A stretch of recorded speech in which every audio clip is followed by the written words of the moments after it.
Hello friends. तो जो भी इन्वायरमेंटल साइंस ऑप्शनल में रखने वाले हैं, है ना, इसमें आपका फॉरेस्ट रेंज ऑफिसर में, तो उनके लिए यहाँ पे आप देखिए सिलेबस है। तो सिलेबस के अनुसार जो पेपर 2 में जो आपका सब्जेक्ट है एनवायरनमेंट एंड पब्लिक हेल्थ वाला जो सेगमेंट है ना, यहाँ पे एनवायरनमेंट और उससे रिलेटेड एनवायरनमेंट में पब्लिक हेल्थ का जो इश्यूज़ है उसमें दिया गया है एक टॉपिक हेवी मेटल टॉक्सिसिटी।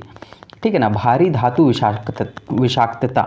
जो भी आपके एटमॉस्फेयर में, चाहे वो मैन मेड चीज़ें हों चाहे नेचुरल चीज़ें हों, जिससे भी भारी धातु विषाक्तता होती है। भारी धातु मतलब हैवी मेटल्स जो टॉक्सिसिटी होती है ना, उसके कारण जो होती है वो टॉपिक आज हम कवर अप करने वाले हैं। तो देखिए ये क्या है क्या, ये इसका डिफिनेशन क्या है। पहले तो ये तो जान लेते हैं है क्या भारी धातु विषाक्तता, है ना। तो देखिए जो भारी धातु के जो अंश होते हैं, चाहे वो अंडरग्राउंड हों, चाहे एटमॉस्फेयर में हो, चाहे किसी भी फॉर्म में, जब एक सीमा से अधिक ह्यूमन बॉडी में पहुंच जाती है तो वो हानिकारक हो जाती है। जैसे देखिए ये मिनरल्स में पाया जाता है ना, आयरन है, आपका क्रोमियम है, कोबाल्ट है, ये सारे जो है, कैडमियम है वगैरह, जो भी चीज़ें हैं ये पाई जाती हैं मिनरल्स में। और मिनरल्स से हम पानी जब पीते हैं तो ये जाती हैं हमारी बॉडी में, आर्सेनिक भी उसमें होता है। लेकिन जब ये देखिए एक लेवल से ज़्यादा होने लगता है ना, तब वो आपके लिए जहर साबित होने लगता है। ये जाकर के बॉडी में टिश्यूज़ में जमा होने लगता है, आपके फेफड़ों को नुकसान पहुंचाता है, ब्लड को नुकसान पहुंचाता है। तो बहुत तरीके से नुकसानदायक है ये। तो इसमें मेन देखिए टॉक्सिसिटी, तो हेवी मेटल की टॉक्सिसिटी बहुत सारी चीज़ों से होती है। जैसे इसमें देखिए क्रोमियम है, एल्यूमिनियम है ना, उसके बाद एंटीमनी हो गया, बिस्मथ हो गया, कोबाल्ट हो गया, कॉपर, मैंगनीज, निकल, बहुत सारी चीज़ें हैं। लेकिन जो मेन चीज़ें हैं जो कि ह्यूमन बॉडी के लिए मोस्ट डेंजरस थिंग्स हैं, वो है पारा, ठीक है, मरकरी, इसके बाद में कैडमियम, इसके बाद में लेड, है ना, लेड मतलब सीसा, और एक आर्सेनिक।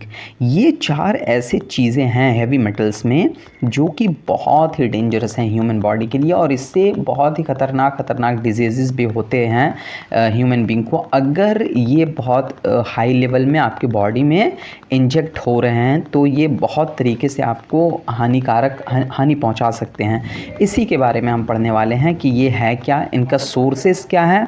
सोर्सेस के साथ साथ हम पढ़ेंगे इनसे कौन कौन से डिजीज़ेज़ हो सकती हैं या होती हैं, ठीक है, और इनके रोकथाम के उपाय क्या हैं वो सब देखने वाले हैं। तो देखिए हेवी मेटल टॉक्सिसिटी क्या है। भारी धातु विषाक्तता एक ऐसी स्थिति है जब सीसा, पारा, आर्सेनिक, कैडमियम जैसी भारी धातुएं शरीर में अत्यधिक मात्रा में जमा हो जाती हैं। ये धातुएं शरीर के कोशिकाओं के उन हिस्सों से जुड़ जाती हैं जो अंगों को ठीक से काम करने से रोकती हैं, जो अंगों को ठीक से काम करने से रोकती हैं, उन कोशिकाओं के साथ जुड़ जाती हैं और अंगों के सही फंक्शन को रोकती हैं। इससे कई शारीरिक हानियाँ उत्पन्न हो सकती हैं, ठीक है, कई एक शारीरिक हानियाँ उत्पन्न हो सकती हैं जिसमें से कुछ जानलेवा भी हो सकते हैं। भारी धातु विषाक्तता के स्रोत क्या क्या हैं, मतलब कि ये कहाँ कहाँ से आ सकते हैं। तो वायु, जल और भोजन से ये आपके बॉडी में इंजेक्ट हो सकते हैं। देखिए कुछ धातु प्रदूषक व उसका मानव स्वास्थ्य पर क्या प्रभाव है वो देखते हैं। देखिए पहले हम पढ़ते हैं पारा के बारे में। पारा मतलब मरकरी, ठीक है।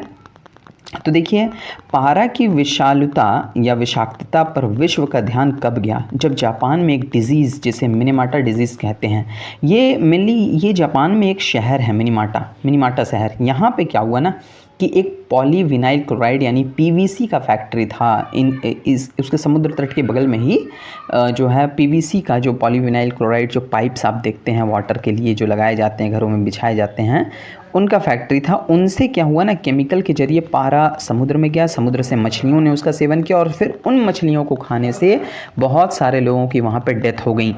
तब जब जांच हुई तब पता चला कि ये पारा आने के कारण, बॉडी में ज़्यादा पारा आ जाने के कारण ये मौतें हुई हैं। तब पता चला कि हैवी मेटल्स की टॉक्सिसिटी भी ह्यूमन बॉडीज़ में हो सकती हैं।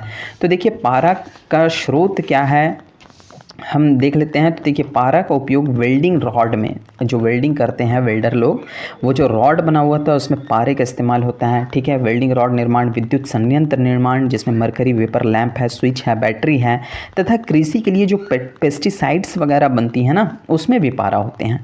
ठीक है, इसके साथ ही कोयला में भी पारा होती है। जब थर्मल पावर प्लांट में कोयला जलता है तो उससे पारा वाष्प के रूप में निकलता है और वायुमंडल में चला जाता है। और भी बहुत सारी चीज़ें हैं, जैसे क्लोरीन क्षार उद्योग में, सोने के खनन में, और बहुत सारी चीज़ों में, फ्लोरोसेंट बल्ब वगैरह में भी, और विभिन्न कचरों के दहन से भी पारा रिलीज़ होता है एटमॉस्फेयर में। देखिए, पारा ऐसे खतरनाक नहीं है आपके लिए, लेकिन जब वो वाष्प के रूप में हम ग्रहण करते हैं, अंदर अपने बॉडी में अंडरटेक करते हैं, तब वो हमारे लिए बहुत ही खतरनाक हो जाती है। अब देखिए इसकी विषाक्तता क्या है, यानी कैसे जहरीला है ये। पारा तत्व निष्क्रिय है तथा विषैला नहीं है, लेकिन जब वाष्प के रूप में, जैसा मैंने अभी बताया कि जब ये वाष्प के रूप में होता है तो ये अत्यंत विषैला यानी जहरीला होता है। पारा वाष्प रुधिर तंत्र द्वारा मस्तिष्क में पहुंच करके केंद्रीय तंत्रिका तंत्र यानी सेंट्रल नर्वस सिस्टम को प्रभावित करता है। जब सेंट्रल नर्वस सिस्टम प्रभावित होगा तो आपको बहुत सारी समस्याएं हो सकती हैं, जिसमें जो है आपको जैसे लकवा, मिर्गी वगैरह जो चीज़ें हैं, बहुत सारी ये सब चीज़ें आम हो सकती हैं। सबसे अधिक हानिकारक है ऑर्गेनोमर्क्यूरियलिज्म, है ना। ये क्या है? ऑर्गेनोमर्क्यूरियल्स। ये क्या है? इसका मतलब क्या है कि जो शरीर के अंगों तक पहुंच जाता है पारा। ठीक है ना। देखिए, मिथाइल मरकरी एक है, ठीक है, मिथाइल मरकरी जिसमें पारा है ना, मरकरी मतलब पारा। तो मिथाइल मरकरी वसा झिल्लियों के लिपिड अंश तथा मस्तिष्क उत्तक में घुलनशील होता है। ठीक है, ये घुल जाता है इन चीज़ों में, और यह प्लासेंटा अवरोध को पार करके उत्तकों तक पहुंच जाता है। मिथाइल मरकरी विषांकन द्वारा क्रोमोसोम एकत्रित हो जाते हैं, है ना, टूट सकते हैं तथा कोशिका विभाजन में बाधा होती है। ठीक है, और ये 0.5 ppm से ज़्यादा मरकरी खतरनाक होता है। देखिए, मरकरी द्वारा झिल्लियों में जुड़ने से झिल्लियों में शर्करा परिवहन रुक जाता है ना, शर्करा परिवहन रुक जाता है, ग्लूकोज का फ्लो भी रुक जाता है तथा पोटेशियम पास हो जाता है। इससे मस्तिष्क कोशिकाओं को हानि पहुंचती है तथा तंत्रिका तंत्र में संवेदना में अव्यवस्था आ जाती है। ठीक है, यदि इसमें देखिए, इसमें एक और चीज़ है कि यदि जो है गर्भवती माता को मरकरी विषांकन हो तो नवजात शिशु जो कि फर्टस है पेट में, उसको भी हानि पहुंच सकती है। ठीक है, और भी बहुत सारे इसके प्रॉब्लम है। जैसे देखते हैं, ये खाद्य श्रृंखला बहुत इंपॉर्टेंट है। अगर ये खाद्य श्रृंखला में आ गया, है ना, फूड चेन में अगर ये आ गया पारा, तो इससे बहुत दिक्कत हो सकती है। इससे क्या होता है, ये मछलियों में पहुंच जाता है। ठीक है, पहले तो जल प्लवकों में पहुंचता है, औद्योगिक अपशिष्ट से जो पारा निकल रहे हैं और भी दूसरी चीज़ों से जो पारा निकल रहे हैं, वो कहाँ जल में गया। जल में प्लवकों जो प्लैंक्टन्स हैं वो खाते हैं, फिर उसे मछलियाँ खाती हैं, और मछलियों को जब इंसान खाते हैं तो ये घूम फिर करके पारा इंसानों में पहुँच जाता है और फिर इंसान की इससे बहुत क्षति होती है। अब देखिए, मछलियों से यह मनुष्यों में पहुंचकर हानि पहुंचाता है। देखिए, होता क्या है, जब पारा यहाँ के पे एक मैंने डायग्राम ये वाला बनाया है, जो ये पारा कैसे ह्यूमन हेल्थ के लिए हानिकारक है और कैसे पहुंचता है उसका है ये दूसरा है। ठीक है, देखिए है क्या, पारा आयन है, ये अवायवीय जब बैक्टीरिया की उपस्थिति में ये इसमें बदलता है CH3Hg+। फिर इसको प्लैंक्टन्स खाते हैं, और प्लैंक्टन्स जो है, प्लैंक्टन्स को इंसेक्ट्स भी खाते हैं और स्मॉल फिशेस भी खाती हैं, और स्मॉल फिशेस और इंसेक्ट्स को बर्ड्स खाते हैं, तो बर्ड्स में भी पारा पहुंच गया। और स्मॉल फिशेस को लार्ज फिशेस खाती हैं, लार्ज फिशेस को मैन खाते हैं, तो मैन में भी पारा पहुंच जाता है। यानी ह्यूमन चेन जो चेन सिस्टम है ना, फूड चेन, उसमें हर लेयर में ये पहुंच करके ख़तरनाक जो है हानि पहुंचाता है इंसानों को। ठीक है, देखिए, वाटर में जब 10⁻⁻4 ppm मरकरी होता है, लेकिन जब ये फिश में चला जाता है तो इसकी सांद्रता बढ़ जाती है, 10⁻⁻1 ppm हो जाता है, और जब ये बर्ड्स में जाता है तो 8 ppm हो जाता है। ठीक है, इसी तरीके से हम देख लेते हैं कि पारा से संबंधित कौन कौन से डिजीज़ेज हैं जो कि हो सकते हैं। तो एक मिनीमाटा डिजीज़ तो सबसे मेन है, जो कि पारे की विषाक्तता के कारण होती है। ठीक है, यह पारा विषाक्तता से होने वाला एक गंभीर जो है न्यूरोलॉजिकल सिंड्रोम है। इसके लक्षणों में हाथ व पैरों में सुन्नता आ जाती है, मांसपेशियों में कमजोरी, बोलने में दिक्कत और दृष्टि संकुचन भी हो जाता है। तो मिनीमाटा डिजीज़, जो कि अभी मैंने बताया था स्टार्टिंग में कि जापान का एक शहर है ये, यहीं पे ये पारे की विषाक्तता के कारण यहाँ पे लगभग 113 व्यक्तियों की मौत हो गई थी, तब इस डिजीज़ का पता चला था। फिर देखिए सेंट्रल नर्वस सिस्टम से रिलेटेड प्रॉब्लम्स हो सकती हैं पारा के पहुंचने से। पारा मस्तिष्क में पहुंच जाता है तो इससे तंत्रिका तंत्र को गंभीर नुकसान पहुंचता है। इसके कारण हाथ पैर में कंपन, शून्यता, झुंझुनी, चलन कठिनाई, याददाश्त का जाना, अवसाद, चिंता आदि हो सकता है। इससे देखिए किडनीज़ पर भी असर पड़ता है, किडनी की क्षति हो सकती है। ठीक है, श्वसन संबंधी समस्या आ सकता है, जिससे कि फेफड़े नुकसान में आ जाते हैं। जब पारे को वाष्प के रूप में हम सांस के द्वारा ग्रहण करते हैं तो फेफड़े से इसमें स्थायी क्षति पहुंचती है, फेफड़ा कैंसर भी हो सकता है, बच्चे के भ्रूण को भी नुकसान पहुंच सकता है। तो ये पारा विषाक्तता के कुछ खतरनाक जो है ये थे आपका डिजीज़ेस थे जो हमने देख लिए हैं। अब देखिए हम देख रहे हैं सेकंड नंबर पे कैडमियम टॉक्सिसिटी। कैडमियम से होने वाले कौन कौन से खतरनाक चीज़ें हैं। देखिए कैडमियम जो है ये प्रकृति में जिंक खनिज के साथ मिलता है, जस्ता के साथ। उद्योग में इसका क्या क्या सोर्सेस हैं, तो देखिए उद्योगों में बहिर्स्राव, खदानों में भरे जल का निष्कासन, जब बारिश होती है खाली खदानों में पानी भर जाते हैं और जब उन्हें निकाला जाता है खदानों से तो फिर जो है उसमें कैडमियम निकलता है साथ में। जल पाइपों, जो वाटर पाइप्स हैं, तथा चिमनियों से, फैक्ट्री के जो चिमनीज़ हैं उसके द्वारा निकलता है कैडमियम और जल और मिट्टी में एकत्रित होता रहता है। कैडमियम भोजन व पेय पदार्थों द्वारा शरीर में पहुंचता है एवं जैव रासायनिक क्रिया द्वारा जिंक को ये रिप्लेस कर देता है, जिंक को रिप्लेस कर देता है और बचता है सिर्फ कैडमियम, जो कि बहुत ही खतरनाक है। यह कैडमियम हाई बीपी है ना, उसके बाद आपका किडनीज़ के लिए खतरनाक है, आरबीसी की हानि होती है। ठीक है, इससे जलीय जीवों के लिए भी ये जहरीला साबित होता है। आता कहाँ कहाँ से है, तो देखिए औद्योगिक प्रदूषण से आता है, जिसमें पारा, बैटरी है ना, पिगमेंट, प्लास्टिक व धातु का जहाँ पे मैन्युफैक्चरिंग होता है, इलेक्ट्रोप्लेटिंग जहाँ पे होता है वहाँ पे इस्तेमाल होता है कैडमियम। तो स्मोकिंग से जो है पारा जो है कैडमियम ये तंबाकू के पौधों में मिट्टी से कैडमियम अवशोषित करता है। ये तंबाकू का जो पौधा होता है ना, ये तंबाकू का जो पौधा होता है ये मिट्टी से कैडमियम अवशोषित करता है। तो स्मोकिंग अगर आप करते हैं तो कैडमियम जा सकता है आपके अंदर।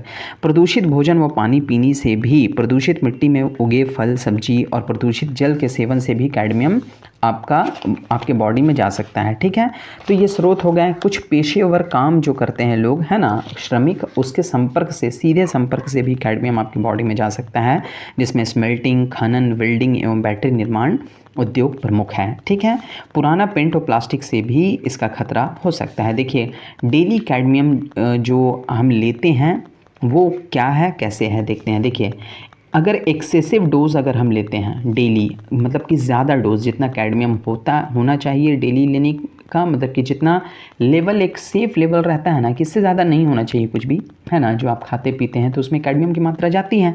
तो कैडमियम एक्सेसिव जब हो जाता है तो 500 मिलीग्राम अगर डेली लेते हैं श्वास के जरिए या फिर खाद्य के जरिए तो वो ज़्यादा हो जाता है। इससे क्या होता है कि फ्री कैडमियम बॉडी आ जाता है 500 माइक्रोग्राम, और ये एक्सचेंज कर देता है रिप्लेस कर देता है जिंक आयन को हटा देता है और खुद बचता है।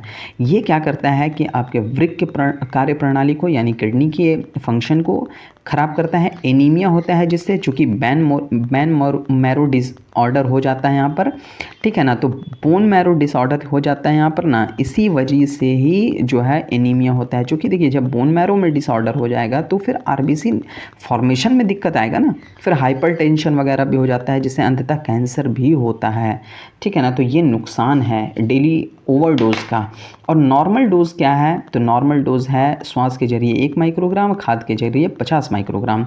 ये क्या हो, तो ये श्वास के जरिए होता क्या है, इतना जो गया ये तो नॉर्मल डोज है, ठीक है, इतना में तो दिक्कत नहीं होगा। ये बाइंड हो जाता है एक प्रोटीन के साथ, यहाँ पे इस प्रोटीन के साथ, और किडनी से निकल जाता है, 99% निकल जाता है, और 1% ही बच जाता है जो कि स्टोर होता है, जो कि बहुत हानिकारक नहीं है। हाँ, लेकिन ओवरडोज जो कि 500 माइक्रोग्राम जा रहा है वो बहुत ही खतरनाक है। इसके बाद हम देखते हैं कि कौन कौन से डिजीज़ मेनली कैडमियम पॉल्यूशन से आपको हो सकते हैं खतरनाक। तो एक है इटाई डिजीज़, ठीक है, ये भी जापान में ही फाउंड हुआ था। जापानी लैंग्वेज में इटाई का मीनिंग होता है दर्द। जब दर्द होता था तो वो लोग चिल्लाते थे इटाई, इसीलिए इटाई डिजीज़ पड़ गया। कैडमियम के प्रदूषण से हड्डियां कमज़ोर हो जाती हैं, ऑस्टियोपोरोसिस हो जाती है, जिससे हड्डियां टूटने लगती हैं, हड्डियों का क्षय होने लगता है, ये कैडमियम प्रदूषण से। दूसरा है गुर्दा की क्षति यानी किडनी डिजीज़। तीसरा है श्वसन संबंधी रोग हो सकते हैं, जिससे फेफड़ा खराब हो सकता है। हृदय डिजीज़, हार्ट डिजीज़ भी हो सकता है, हाइपरटेंशन वगैरह, कैंसर भी इससे होता है, फेफड़ा, गुर्दा और प्रोस्टेट कैंसर। प्रजनन में भी इससे जो है कैडमियम पॉल्यूशन से बहुत ही दिक्कत, जिससे कि स्पर्म काउंट कम होता है और भ्रूण प्रभावित होता है। इससे तंत्रिका तंत्र संबंधी भी विकार कैडमियम प्रदूषण से आ जाते हैं। लिवर को नुकसान होता है, एनीमिया और पाचन संबंधी परेशानियां हो सकती हैं।